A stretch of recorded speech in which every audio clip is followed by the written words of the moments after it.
बिस्मिल्लाहिर्रहमानिर्रहीम, अस्सलाम वालेकुम। मैं हूं जावेद इकबाल और आप देख रहे हैं प्रोग्राम सच के साथ। ज़हनी तौर पे तो हम तैयार होके आए हुए थे कि पाकिस्तान ये मैच जीतेगा। फ़ाइनल था श्रीलंका के साथ, एशियन क्रिकेट का ये फ़ाइनल था, लेकिन बदकिस्मती से पाकिस्तान ये मैच जीत नहीं सका और पाकिस्तान ये मैच हार गया और एशियन चैम्पियन बनते बनते रह गया।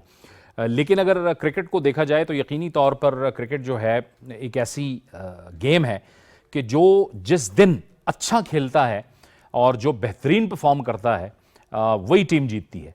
और यही कुछ हमने देखा कि आज श्रीलंका की जो टीम थी वो एक कंसिस्टेंसी के साथ इस टूर्नामेंट में अच्छा खेल रही थी। उन्होंने पिछला मैच भी पाकिस्तान को हराया था, आज भी वो उसी कंसिस्टेंसी से खेली और उसने एक बेहतरीन परफॉर्मेंस दी। अब आप अंदाज़ा कर सकते हैं कि 58 रन्स पे 5 खिलाड़ी श्रीलंका के आउट थे और उसके बाद उन्होंने क्या शानदार कमबैक किया और न सिर्फ विकेटों को संभाला बल्कि रन्स भी स्कोर किए और एक ऐसा टोटल पाकिस्तान के सामने खड़ा किया जो कि चैलेंजिंग टोटल था।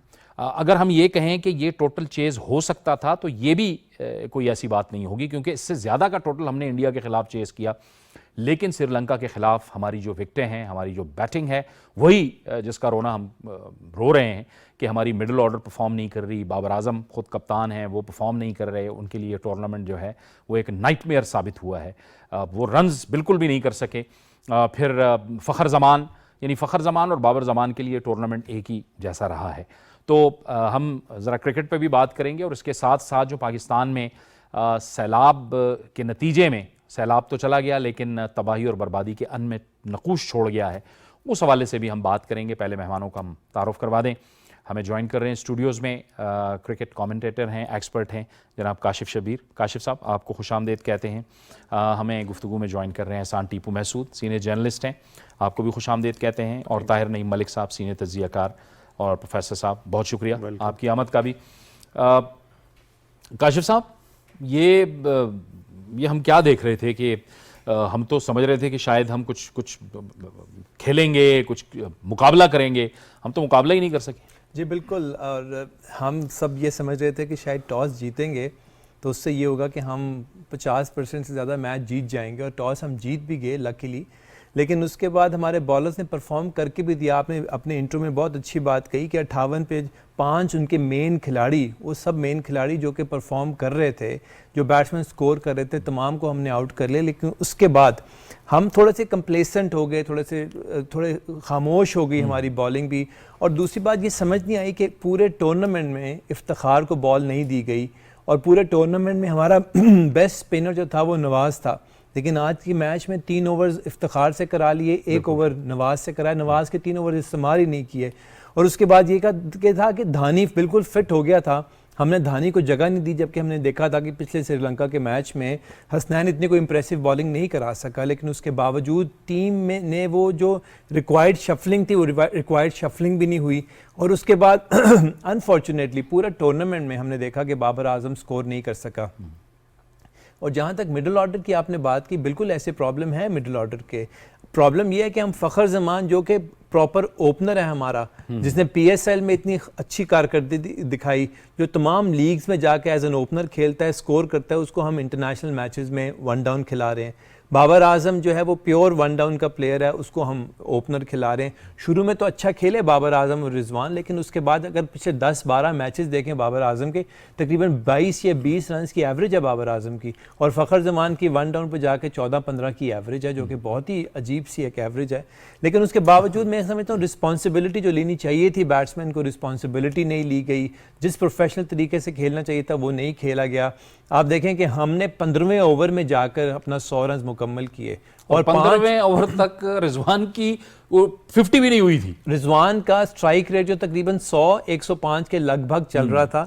और आप देखेंगे 8 विकेटें हमारे पास पड़ी हुई हैं, हम विकेटें बचाई जा रहे हैं और रन रेट को हम आसमान पर चढ़ाते जा रहे हैं। 5 ओवर में, आखिरी 5 ओवर में आपने 70 रन बनाने हैं, आपकी चाहे 8 विकेटें बाकी हों, लेकिन वो प्रेशर जो था वो हमने सारा डाइवर्ट कर दिया अपने लोअर मिडिल ऑर्डर पे।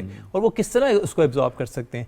लेकिन ये जो हम कह रहे हैं ना कि हमने बहुत अच्छी कारकर्दगी दिखाई एशिया में, थोड़ा उसके भी तज्जिया करें तो हम देखें कि हम अफगानिस्तान के खिलाफ किस तरीके से जीते। बिल्कुल सर। हम हांगकांग के खिलाफ हमने 18 ओवरों में 150 रन किए, आखिरी 2 ओवर में 50 रन करके हम 190 तक पहुंचे।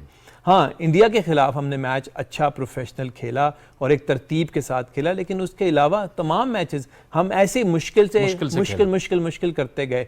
लेकिन अगर ये हमारी तैयारी है तो हम वर्ल्ड कप कैसे खेलेंगे, आगे इंग्लैंड की सीरीज हम कैसे खेलेंगे, टीम को हम किस तरफ लेके जा रहे हैं, तो मैं समझता हूँ कि इसको देखने की जरूरत है। ये जब 8-9 ओवर्स हुए और हम हमारे 2 खिलाड़ी आउट थे, उस वक्त यानी मैं भी थोड़ा बहुत क्रिकेट ही खेलता रहा हूँ और थोड़ी बहुत समझ है हमें क्रिकेट की। उस वक्त यानी मुझ जैसा बंदा भी ये कह रहा था कि यहाँ पे रन रेट को थोड़ा सा तेज करने की ज़रूरत है। जब 2 खिलाड़ी आपके आउट हों, आपके पास विकेटें भी हों, 20 ओवर्स का मैच है, ये तो 3-4 ओवर्स में ही गेम पलट जाती है।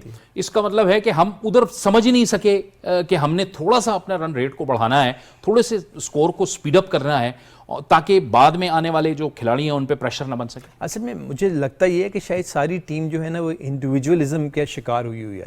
हर इंडिविजुअल ये कोशिश करता है कि मैं स्कोर कर लूं और ये दिखा दूं कि मैं स्कोर कर सकता हूं। टीम के लिए हम नहीं खेल रहे, कोई भी प्लेयर टीम के लिए नहीं खेल रहा।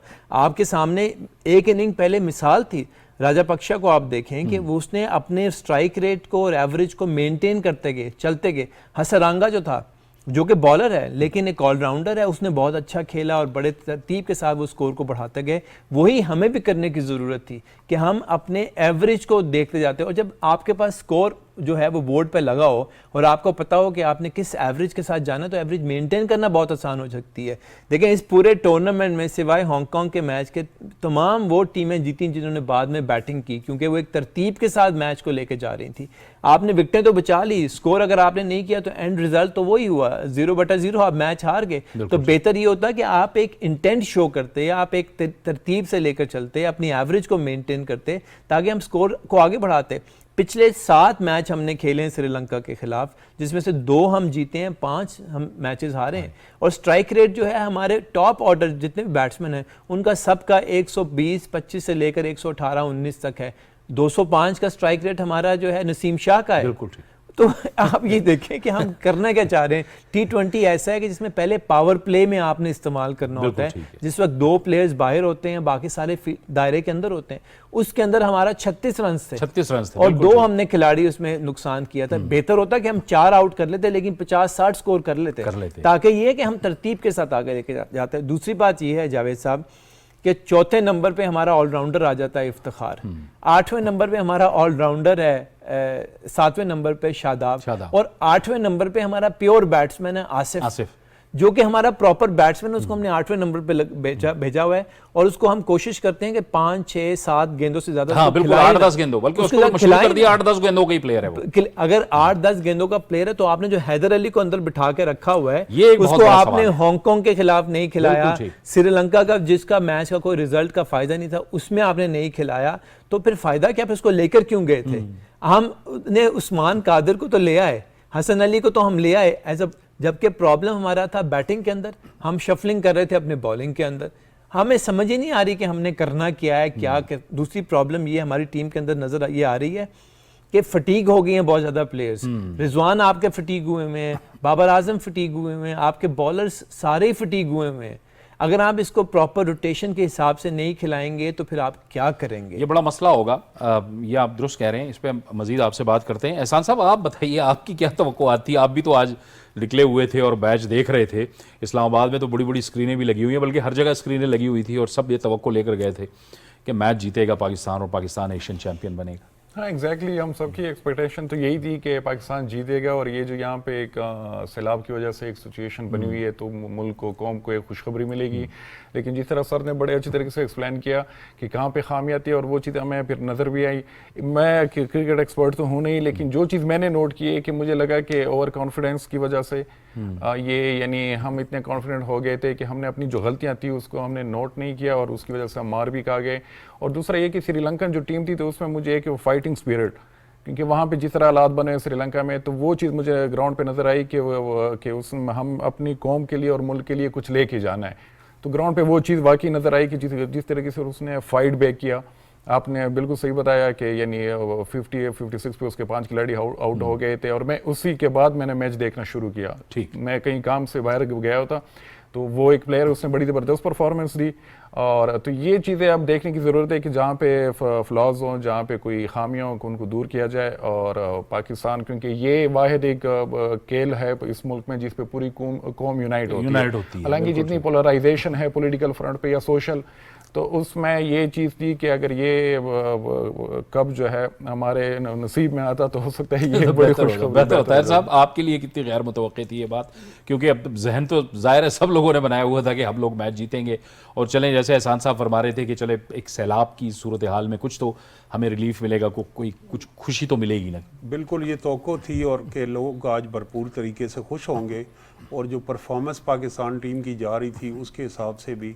और लेकिन मैं अब ये कहूँगा कि अब जिस तरह हमने ये इसकी एक क्रिटिक कर दी है और काशिफ साहब ने भी, तो मैं ये कहूँगा कि फाइनल तक पहुँचना भी एक बड़ी बात थी। चले, मुकाबला तो दिले नातवान ने खूब किया, जो कमज़ोरियाँ हैं उन्हें देख के। और अभी हम आपके प्रोग्राम से पहले काशिफ साहब बता रहे थे कि ऐसे आलमी इवेंट और भी आ रहे हैं T20, तो जिस तरफ इन्होंने इशारा किया है, जहाँ जहाँ फील्डिंग से लेके और बैटिंग से लेके खामियाँ, उन्हें अगर हम दूर करें तो मुस्तकबिल में टुमारो इज़ अनदर डे हम उन्हें अच्छी खबरें दे सकते हैं। और पाकिस्तान में क्रिकेट के हवाले से बेपनाह टैलेंट मौजूद है, सिर्फ ये है कि हमें साइंटिफिक बुनियादों पे उसे इस्तवार करने की ज़रूरत है। और मैं तो ये भी चाहूँगा कि क्रिकेट के साथ साथ हॉकी और दूसरी जो गेम्स हैं उनमें भी पाकिस्तान का रिवाइवल हो, ताकि हम नौजवानों को अच्छी तफरीह दे सकें।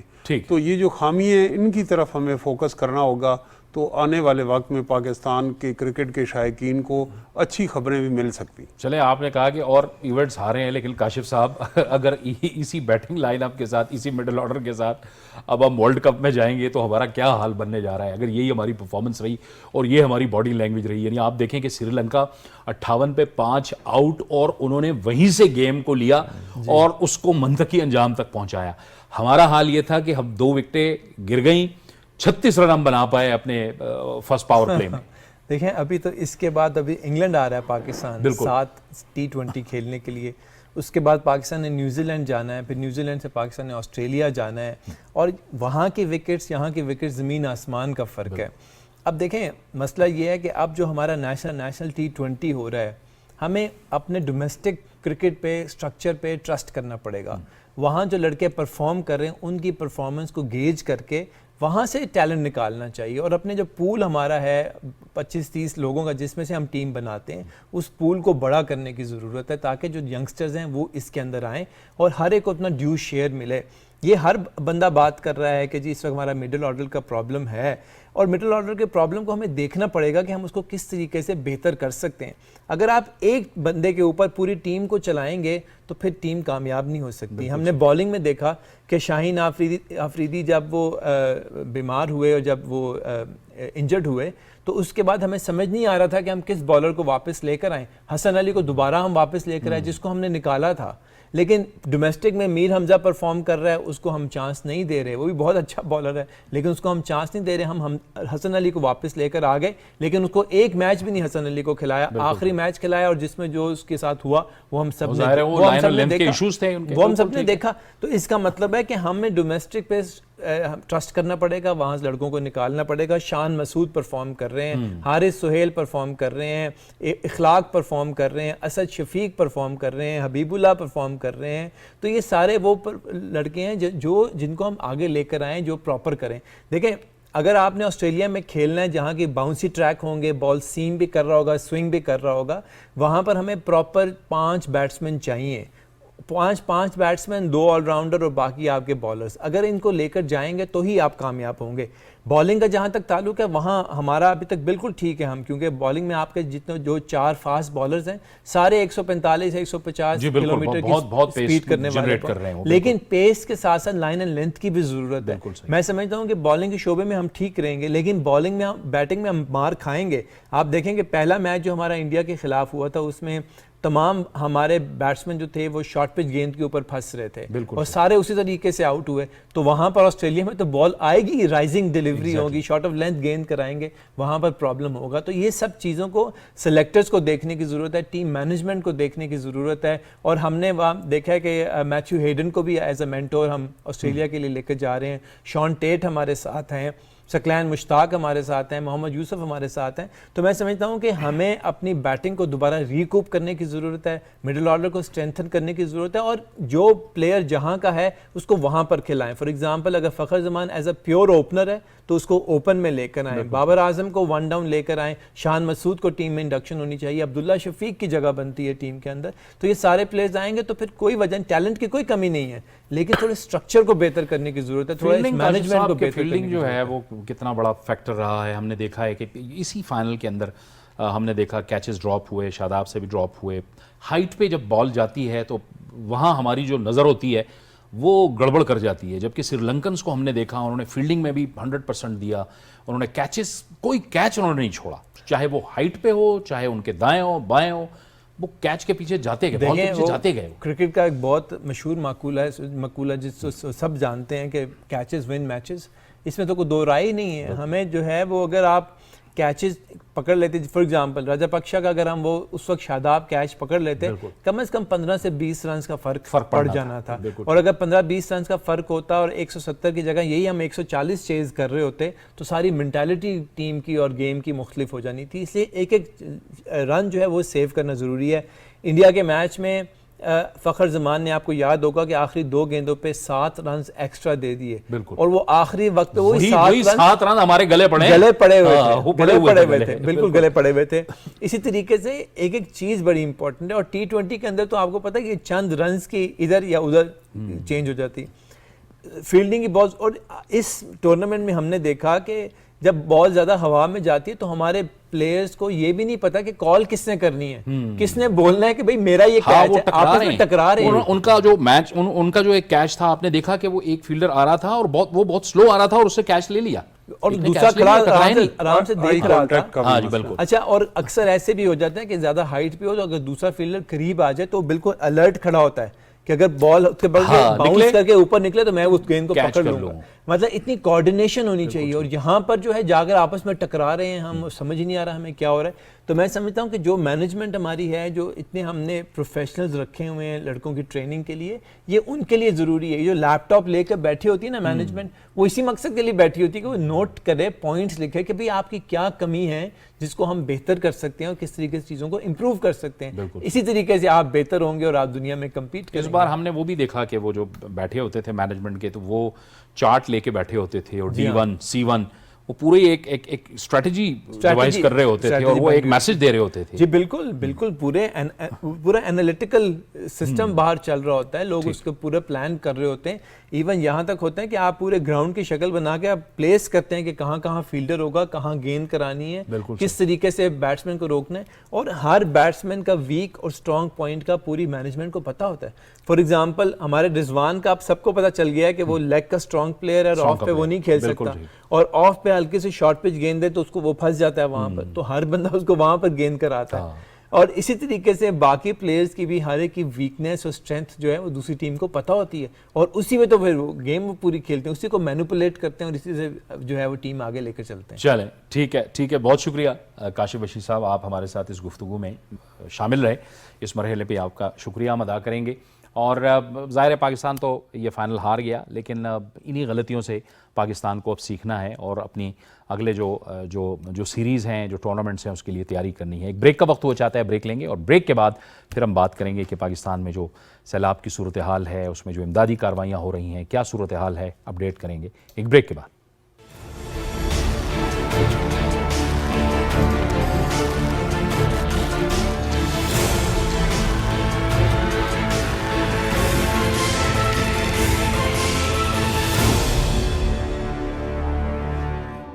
बेहिसाब तबाही, पाकिस्तान में तारीख का बदतरीन सैलाब, कोई अपनों से बिछड़ा तो किसी का घर उजड़ा। सैलाबी रेलों में बस्तियां बह गईं, सैलाब ने खेतों की हरियाली छीन ली, किसानों के चेहरों से खुशहाली नोच ली। वज़ीर-ए-आज़म की कौम से अतियात की अपील, हाथ बढ़ाएं, मुश्किल में साथ निभाएं, बेघर सैलाब ज़दगान आपकी इमदाद के मुंतज़िर। अपने अतियात दिल खोलकर वज़ीर-ए-आज़म रिलीफ फंड में जमा कराएं। फरियाद सुने, हमदर्द बने।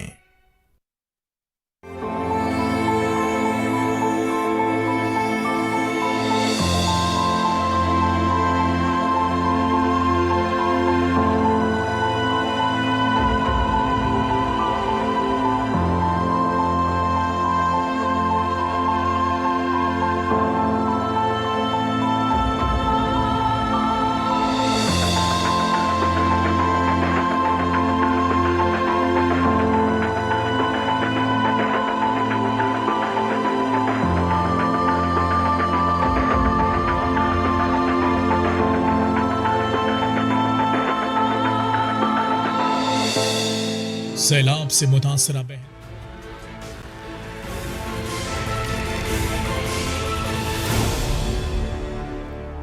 प्रोग्राम में नाज़रीन एक बार फिर आपको खुशामदीद कहते हैं। बात करेंगे हम अब सैलाब की जो तबाहकारियाँ हैं और जो इमदादी और बहाली के काम शुरू हैं उस हवाले से, और हमें कराची से ज्वाइन कर रहे हैं हमारे नुमाइंदे खुसूसी अली असगर अरबाब। अरबाब साहब, आपको भी अपनी इस गुफ्तगू में खुशामदीद कहते हैं। अरबाब साहब, आपकी तरफ अगर हम आएँ और आपसे पूछें कि इस वक्त क्या सूरत हाल है सिंध के मुख्तलिफ़ इलाक़ों में, क्योंकि पानी मौजूद है, ज़ाहिर है पानी का खुश्क होना या पानी का निकल जाना ये तो अलग से एक बहुत बड़ा मसला है, तो आप हमें ज़रा अपडेट कीजिए सिंध की सूरत हाल से। देखिए, सिंध में जो इस वक्त सैलाब आया है और उस सैलाब के नतीजे में एक तो बहुत ज़्यादा बारिशें हुई हैं, तो इस वक्त जो सैलाब है उसका पानी तो गुड्डू और सक्कर बराज पर तो नॉर्मल हो गया है और ये अब कोटड़ी से आगे 6 लाख के क्यूसेक के करीब जो है पानी वो समंदर में गिर रहा है। मगर ये जो भी सैलाब आया है इसने अपने पीछे तबाही के बड़े खौफनाक मनाज़िर छोड़े हैं और इस वक्त सिंध के 23 अजला जो हैं वो इस सैलाब से बुरी तरह मुतासर हुए हैं और सबसे ज़्यादा जो अजला मुतासर हुए हैं उनमें दादू, कंबर शहदाद कोट, लाड़काना, नवाब शाह, ये अजला जो हैं ये बहुत बुरी तरह से तबाहकुन सूरत हाल को फेस कर रहे हैं। और मैं आपको बता चलूँ कि जो मंछर झील से पानी, जो एशिया की सबसे बड़ी झील है, वहाँ से जो पानी आया है वो अभी भी जो है भान सईदाबाद और बाकी जो शहर है उनमें भी तबाही फैला रहा है। और दादू तकरीबन जो है वो खैबर नातन शाह और कुछ दूसरे भान सईदाबाद और कुछ और जो शहर है वो मुकम्मल तौर पर जो है वो पानी की जद में आ चुके हैं। खैरपुर नातन शाह में तो अभी पानी खड़ा हुआ है। तो इस पानी के नतीजे में जो पूरे सिंध के 23 अजला में, सांगड़ में, उमरकोट में, तमाम अजला में, बदीन और ठट्टा में जो तबाही आई है उसके मनाजिर अभी भी मौजूद हैं और बेतहाशा लाखों की तादाद में जो लोग हैं इस वक्त वो सड़कों पर उन्होंने पनाह ले रखी है या ऐसी जगहों पर मौजूद हैं क्योंकि उनके लिए मसाइल बहुत ज़्यादा बढ़ गए हैं। क्योंकि एक तो पानी जो है वो अभी चीफ मिनिस्टर ऑफ सिंध ने कहा है कि 4 से 6 महीने लगेंगे इस पानी को खुश्क होने में। तो फिर मेरे ख्याल में अब तो मज़ीद लोगों की तकालीफ में इजाफा हो जाएगा क्योंकि ये स्टेगनेंट पानी जो खड़ा हुआ पानी है ये कुछ अर्से के बाद ख़राब हो जाएगा और इस वक्त भी जो है स्किन डिजीज़, डायरिया और पेट की बीमारियां हैं ये जो है जिसमें मलेरिया, डेंगू, ये तो वक्त के साथ साथ इसकी तादाद में इजाफा हो रहा है और इससे सबसे ज़्यादा जो मुतासर हो रहे हैं और वो बच्चे और ख़वातीन जो हैं वो सबसे ज़्यादा मुतासर हो रही हैं। तो इन रिलीफ का काम तो बिल्कुल जारी है। रिलीफ के हवाले से मैं आपसे पूछता हूँ, मैं आता हूँ दोबारा आपकी तरफ, लेकिन ताहिर नईम मलिक साहब और एहसान साहब को भी गुफ्तगू में शामिल करते हैं। ताहिर नईम साहब, एक तो हमने ये देखा कि सैलाब की सूरत हाल में तहरीक इंसाफ और इमरान खान की जो जमात है यानी तहरीक इंसाफ वो बिल्कुल एक अलग थलग पोजीशन उनकी नज़र आई। वो अभी भी जलसों पे फोकस हैं और ज़ाहिर है वो एक बड़ी जमात है, हुकूमत में वो जमात रही है। उसका इस तरह से इस निज़ाम से अलग थलग चलना एक ऐसे वक्त में कि जब तमाम सियासी जमातें फोकस्ड हैं सैलाब मुतासरीन की बहाली पे, ये क्या जाहिर कर रहा है कि पोलराइजेशन इस कदर हो गई है कि अब हमें इंसानियत की भी कोई परवाह नहीं है। ये बड़ा लम्हा फ़िक्रिया है कि जिस जानिब आपने इशारा किया कि देखिए शहर इक़्तिदार पे यलगार और सैलाब की तरह उमड़ के आने की ख्वाहिश है और जहाँ सैलाब आया है उसे हम देख नहीं रहे। तो अगर आप देखें तो कोई जो वार का स्केल है इस पूरे खिते में या बड़े इतने लोग तो किसी जंग में भी मुतासर नहीं हुए। तो इससे बड़ी और कुदरती आफत क्या होगी कि 33 लाख के करीब लोग जो हैं वो मिसप्लेस्ड हुए हैं, बेघर हुए हैं, लोगों के माल मवेशी, उनकी खड़ी फसलें और मकान तबाह हुए हैं, और एक इंसानी तबाही है इस सतह की कि आलमी सतह पे भी उसे महसूस किया जा रहा है। तो मैं अभी बाहर से यूरोप से होके आया हूँ, तो वहाँ मुझे यूरोपियन पार्लियामेंट भी जाने का इत्तेफाक हुआ। सड़क पे आप खड़े हैं और लोग जब आपसे पूछते हैं आप पाकिस्तान से हैं, तो उनका अगला सवाल होता है कि वहाँ के लोगों का वो जो कर्ब है, दुख है, उस पर वो इज़हार हमदर्दी के दो बोल बोलते हैं। तो बाहर जो लोग हैं उनमें जो जिनका पाकिस्तान से ताल्लुक़ ही नहीं, उनके अंदर भी बहुत एक जज्बा है कि पाकिस्तान की मदद की जाए। और यहाँ जो हमारी सियासी जमातें, आखिर सियासत का क्या मकसद है कि जिस वक्त जो चैलेंज आए उससे आप नबर्द आजमा होते हैं, और फिर जब इलेक्शन आते हैं तो आप इलेक्शन में हिस्सा लेते हैं। तो अभी जो एक फ़िज़ा माहौल हमने बना दिया है कि डू और डाई का, और अब नहीं तो कभी नहीं, इसमें हम इन हकीकतों को नज़रअंदाज कर रहे हैं। बल्कि मैं ये समझूंगा कि पंजाब में जो जलसे हो रहे हैं, तो हमारा जहाँ जलसा होता है और इत्तेहादी भी हैं, चीफ मिनिस्टर, सारी ज़िली इंतज़ामिया का वहाँ फोकस हो जाता है। वो कोई रूटीन में कोई बुरी बात नहीं मैं समझता, लेकिन ये फोकस अब पंजाब के उन अजला में होना चाहिए जहाँ सैलाब आया हो। ठीक है।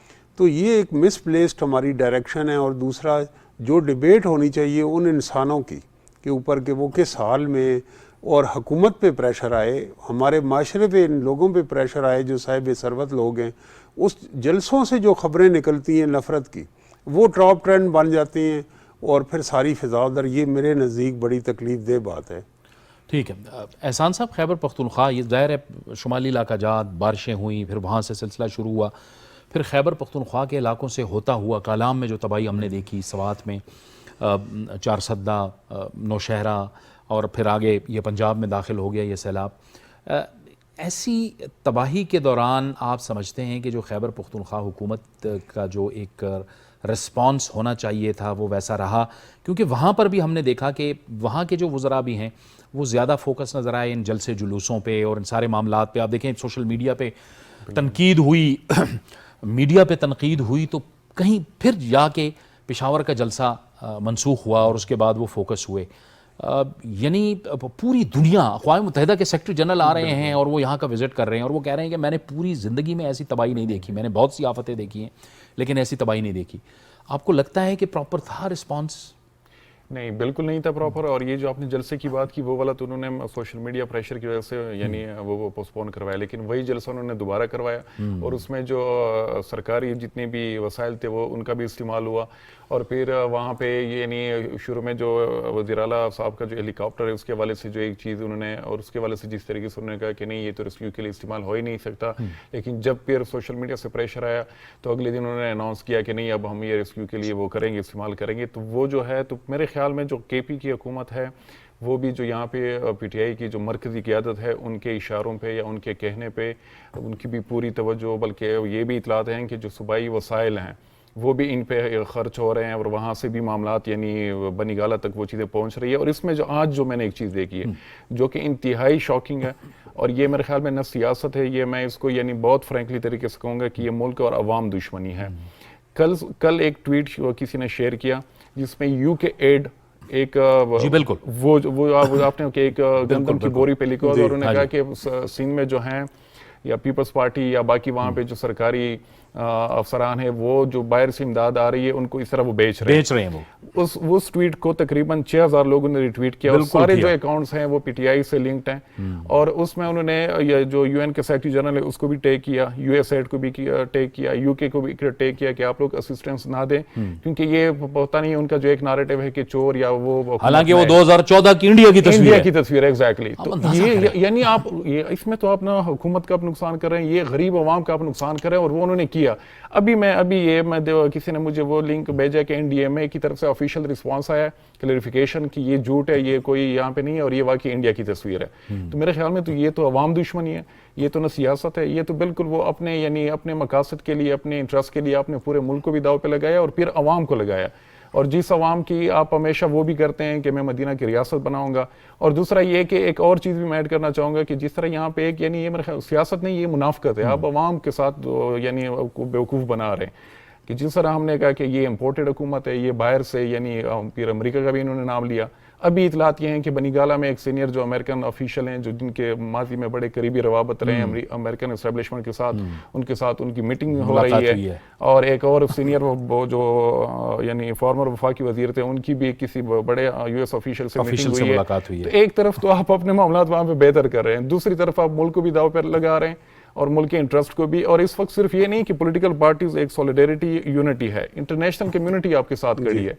यूएसएड की वो जो हेड है वो यहाँ पे आके वो सिंध में मुख्तलिफ इलाकों में गई है, यूएन सेक्रेटरी जनरल यहाँ पे आए, बाकी भी इमदाद आ रही है। तो इस वक्त तो अगर हमने ये पोलराइजेशन की और ये इल्जामात की बौछार, तो वो जो इमदाद आ रही है तो वो भी उसका भी ये क्या है ताहिर नईम मलिक साहब, वो जो हम ये डिसइंफॉर्मेशन हम इसको कहें, ये प्रोपेगेंडा हम इसको कहें, ये क्या चीज़ है कि आप इस तरह की तस्वीरें दिखा रहे हैं? लेकिन फिर इसमें एक काबिल तशवीश बात यह भी है एहसान साहब कि जो पीटीआई की रुकने कौमी असम्बली हैं मोहतरमा शानदाना गुलजार साहिबा, हालांकि बहुत पढ़ी लिखी खातून हैं, सेंसिबल खातून हैं, उन्होंने बीबीसी पे बैठ के ये कह दिया था कि आप इमदाद ना दें और करप्शन हो रही है। बल्कि आज की जो खबर है वो बड़ी अहम है कि वज़ीर आज़म शहबाज शरीफ साहब ने ये जो इमदाद की तकसीम और तरसील है, इसके लिए उन्होंने डिजिटल फ्लड डैशबोर्ड कायम किया है ताकि हर चीज़ डिजिटली सबके सामने मौजूद होगी कि क्या इमदाद आ रही है, कैसे तकसीम हो रही है, किन किन जगहों पे जा रही है। तो ये क्या है फिर हम देख रहे हैं ताहिर नईम मलिक साहब? इसके दो पहलू हैं। एक तो ये कि प्रोपेगेंडा जिससे रियासत को नुकसान हो, रियासत के मफादात को नुकसान हो, लोगों में इंतशार फैले। इवन जर्मनी ने नए लाज ये बनाए हैं कि फेक न्यूज़ या कोई ऐसी चीज़ ट्वीट करने पे बहुत सीवियर पनिशमेंट है, टर्की ने बनाए हैं। तो मैं ये समझता हूँ कि इसमें एक पहलू तो ये है। दूसरा पहलू ये है कि जिस तरीके से जो इदारे हैं FIAs और दूसरे, उनको फौरी एक्शन लेना चाहिए। जिस तरह कह रहे हैं 6000 वो रीट्वीट हुए हैं और मैंने देखा है कि बड़े सीनियर लेवल के लोग भी उसको रीट्वीट करते हैं और बाज़ औक़ात उस पर न्यूज़ भी चल जाती है। तो मुतहरिक हमें इस पर रिस्पॉन्स चाहिए। दूसरा पहलू ये है कि मुझे बाहर भी इत्तफाक हुआ है कि वहाँ भी जो फंड रेजिंग लोग एक PTI के कर रहे हैं, उसमें वो कह रहे हैं कि हुकूमत को पैसे ना दें, इंटरेस्ट है। तो यानी कल जंग होगी तो आप कहेंगे ये हुकूमत, हम इसके साथ नहीं हैं, दूसरी तरफ खड़े हैं।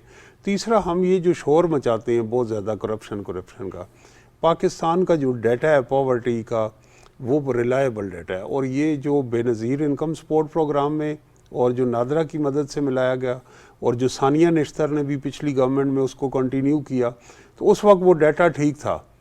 और आज वो डाटा उस पर आप कह रहे हैं तहफ़्फ़ुज़ात का इज़हार कर रहे हैं।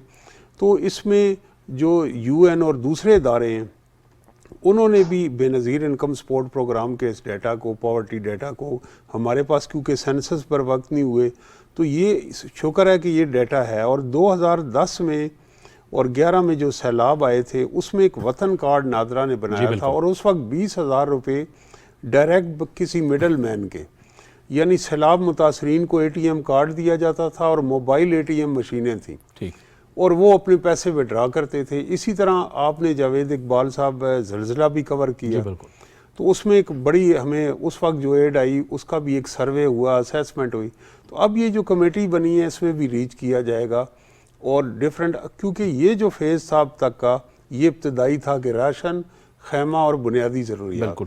अब जो आगे कंक्रीट चीज़ें, मकानात तबाह हुए, जुज़वी तौर पे हुए कि सारे हुए, फसलों का क्या नुकसान हुआ मवेशी के लिए, उसके लिए जो डाटा है वो बड़ा रिलायबल है और स्टेट उसके लिए रीड करेगी। मुझे ये भी याद है कि जब ये कश्मीर में और बालाकोट में ज़लज़ला आया था, तो बहुत सारे लोग जिन्होंने फॉल्स क्लेम किए हुए थे वो सर्वे में से निकल गए थे।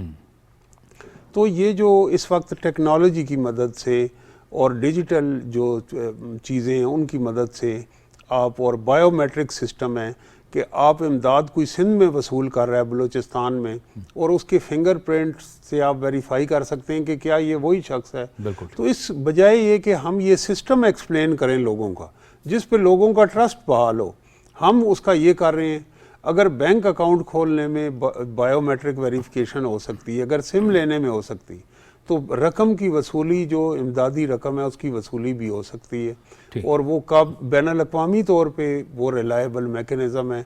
सिर्फ हमारा मकसद ये है कि हम ये एक फाशिज़म जिन कौमों में आया है उन्होंने कहा कि हमारे सियासी ग्रोही मफादात रियासत के मफादात पे मुकद्दम है। तो ये जो लहर है ये मैं समझता हूँ कि बड़ा ख़तरा है। हालांकि इमरान खान साहब के अंदर बड़ा पोटेंशल है कि वो ये रिफाई कामों में मदद करें, लेकिन वो गवर्नमेंट के साथ मिल के कहीं हमें मदद करते दिखाई नहीं दे रहे।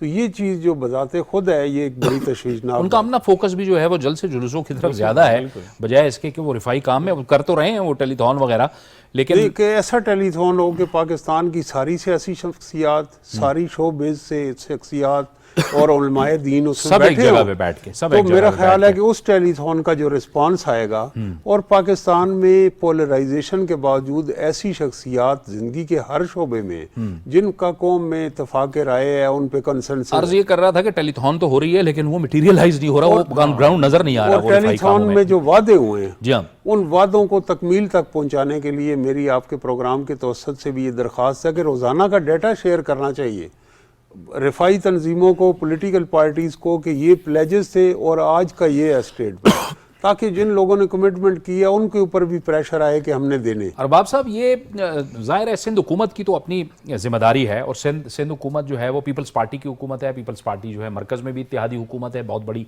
स्टेक होल्डर है। फिर अब जाहिर है UN सेक्रेटरी जनरल भी आए, उन्होंने सिंध का भी दौरा किया और जो उन्होंने सूरत हाल देखी वो यकीनी तौर पर बहुत ही तबाहकुन सूरत हाल थी जिसका उन्होंने बार बार जिक्र भी किया।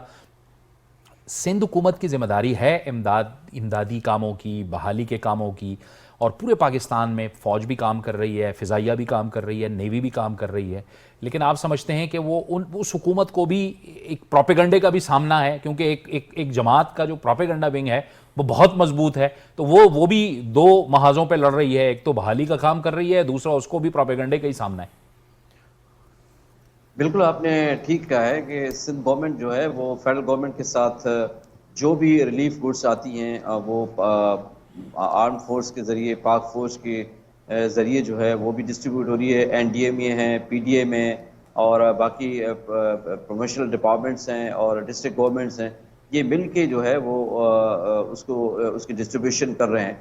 और जहाँ जहाँ इस तरह के वाक़यात अगर हो रहे हैं और यहाँ अगर सोशल मीडिया पे लोग अगर उसको किराए कर रहे हैं कि अगर सामान कहीं ख़राब हो रहा है या कोई बेच रहा है, तो सिंध गवर्नमेंट की जानिब से फौरी उन पे एक्शन लिया जा रहा है और उन कल्प्रेंट्स को जो है वो अरेस्ट भी किया जा रहा है और एक्शन भी किया जा रहा है, क्योंकि वो पीपल्स पार्टी के वर्कर्स क्यों ना हो। दूसरी बात है कि ये भी एक किराए आई थी कि जो बेनज़ीर इनकम सपोर्ट के प्रोग्राम के जो पैसे हैं उस पर कटौती कर रहे हैं जो एजेंट्स हैं, तो उस पर भी बड़ा क्रैकडाउन हुआ है और मुख्तलिफ शहरों में उनको लोगों को गिरफ्तार किया है जिन्होंने अगर ज़ायद लिया है, जो सैलाब मुतासिरीन से पैसे वसूल किए हैं। तो ये सारे स्टेप्स कर रहे हैं, मगर ये है कि इस वक्त सबसे बड़ी प्रॉब्लम जो है वो ये है कि इंडस हाईवे जो है वो 7 से आगे मुकम्मल तौर पे बंद पड़ा हुआ है और रेलवे का जो निज़ाम है, ट्रेन्स हैं, वो भी मुतासर है काफ़ी हद तक। तो एक तो उन इलाकों तक पहुँचना भी काफ़ी दुश्वार हो गया है, तो वहाँ पर रसाई जो है के लिए जो है हेलीकॉप्टर्स के ज़रिए भी इमदाद दी जा रही है और ज़्यादातर लोग जो है वो उन इलाकों से नकल मकानी करके मुख्तलिफ शहरों में आ चुके हैं, कराची में आ चुके हैं और कराची में भी सिंध गवर्नमेंट की जानिब से मुख्तलिफ कैंप्स कायम किए गए हैं। मेरे ख्याल में अब इन सारी चीज़ों की एक बड़ी प्लानिंग करने की ज़रूरत है, क्योंकि एक फ्लड आया है, अगर इसकी प्लानिंग नहीं होगी तो ये बार बार फ्लड आएंगे और इसी तरह बार बार ये तबाही आएगी और लोग इस तरह से मुतासर होंगे। इस वक्त जिन लोगों का कारोबार था वो ख़त्म हो गया है, माल मवेशी उनके ख़त्म हो गए हैं, इसके अलावा क्रॉप्स जो थे, फसलें थे, वो सब तबाह हो गई हैं। तो अब ये जो लोग जाएंगे दोबारा ये फिर ज़ीरो से स्टार्ट करेंगे। आपको पता है कि हमारे माशरे में एक गरीब आदमी जो अपनी घर की झूपड़ी बनाता है और घर की सामान लेता है तो वो सारी उम्र गुजर जाती है उसको बनाने में, मगर ये जो सैलाब आया है इससे तो लाखों लोग जो हैं उनका तो बिल्कुल जो एक बिलोंगिंग थी वो ख़त्म हो गई। जैसे यूनाइटेड नेशन के सेक्रेटरी जनरल ने कहा कि मुझे तो ऐसी तबाही मैंने ज़िंदगी में नहीं देखी है जितनी तबाही आज जो है मैंने बलूचिस्तान और सिंध में देखी है। और यकीनन वो ठीक कह रहे थे। और लाड़काना में जब वो मिले सैलाब मुतासिरीन थे, वो काफ़ी जज्बाती हो गए, वो बड़ी दुखी थे जिस तरह वो सैलाब मुतासिरीन से बात कर रहे थे और वो एक एक उनकी बात सुन रहे थे और उनसे उनको समझाने की। और जो यूएनओ कर रहा है तो उसने तो यूएनओ ने तो वाज़े तौर पे अपने उसमें पैगाम में कहा जनरल सेक्रेटरी साहब ने कि पाकिस्तान ने तो 1% भी जो है वो मौसमाती तब्दीली में उसका कंट्रीब्यूशन नहीं है, मगर ये जो डेवलप कंट्रीज़ हैं उनकी जो काम कर रहे हैं, जो उनके एक्शंस है, उसकी कीमत जो है वो पाकिस्तान भुगत रहा है। तो इस वक्त तो मैसिव लेवल पे जो है पाकिस्तान की मदद की जरूरत है। और यकीनन वो दोस्त फरमा रहे थे, जितनी तबाही आई है, इस तबाही की जो है अगर प्लानिंग नहीं की और इस पानी को ड्रेन करने के लिए प्रॉपर मनसूबाबंदी नहीं की गई, तो ये इस तरह के वाक़यात या मौसमाती तब्दीली के बायस जो बारिशें होंगी, सैलाब दोबारा आएंगे और इस तरह क्या हर दफ़ा लोग इस तरह मुतासर होते रहेंगे। तो अब इसके बाद जो नया फेज़ आ रहा है, एक तो रिलीफ का काम तो जारी है, अब उसको भी सबसे बड़ा प्रॉब्लम इस वक्त लोगों का है, एक तो खाना पीना और दूसरी सबसे बड़ी प्रॉब्लम है कि मच्छर जो हैं वो बड़ी तादाद में जो है वो इस वक्त पानी स्टेगनेंट होने की वजह से लोगों के लिए मतलब सोना मुश्किल हो गया है। जानवर जो हैं वो इससे, तमाम मवेशी हैं वो मुतासर हो रहे हैं। तो सिंध हुकूमत की जानिब से लाखों मच्छरदानियाँ जो है वो तकसीम की गई है, मगर चूँकि मुतासिर ज़्यादा है और उन मच्छरदानियों पे क्या उस ऑपरेशन को तेज़ करने की ज़रूरत है और वसाइल तमाम बरोकार लाने चाहिए। और जिस तरह मुख्तलिफ NGOs और सिविल सोसाइटी के इदारे जिस तरह काम कर रहे हैं, यकीनन वो काबिल तहसीन है। और इसमें पाक फ़िज़ाइया, पाकिस्तान नेवी, पाक आर्मी, इनके हेलीकॉप्टर्स भरपूर तरह से उनके जवान जो है वो इस रिलीफ काम में सर है। मगर अब नया जो काम अब शुरू होगा, जो होगा रिहेबिलिटेशन का, वो इंतहाई मुश्किल मरला होगा, जिसके लिए भरपूर प्लानिंग करने की ज़रूरत है। ठीक है, ये एक यकीनी तौर पर तैयार नहीं मलिक साहब, एक मुश्किल मरहला है। अक़वाम मुत्तहिदा के सेक्रेटरी जनरल एंटोनियो गुटेरेस ने यह कहा है कि पाकिस्तान दूसरों ने जो गलतियाँ की हैं उसकी सज़ा भुगत रहा है, वो उनकी गलतियाँ थी। G20 ममालिक, उन्होंने बड़ा बराह रास्त कहा है कि G20 ममालिक इसके ज़िम्मेदार हैं, क्योंकि पाकिस्तान का तो हिस्सा कार्बन एमिशन में 1% से भी कम है। ये एक बड़ी अहम बात उन्होंने की है और उन्होंने ये कहा है कि पाकिस्तान जो है उसके लिए बिल्कुल नामुमकिन है कि वो अपने वसाइल से ये बहाली करे या रिहेबिलिटेशन करे। तमाम दुनिया आगे बढ़े और वो हेल्प करे लोगों की। आप देखें, मैं गया सैलाब ज़दा इलाकों में, जब हम कवरेज कर रहे थे तो वहाँ कई लोगों से मैं मिला जो दिहाड़ीदार थे, जो चूना करने वाले थे। अब वो उनके घरों में, उनके घर गिर गए, उनके घरों में पानी आ गया, मड आ गई, मट्टी आ गई, रेत आ गई।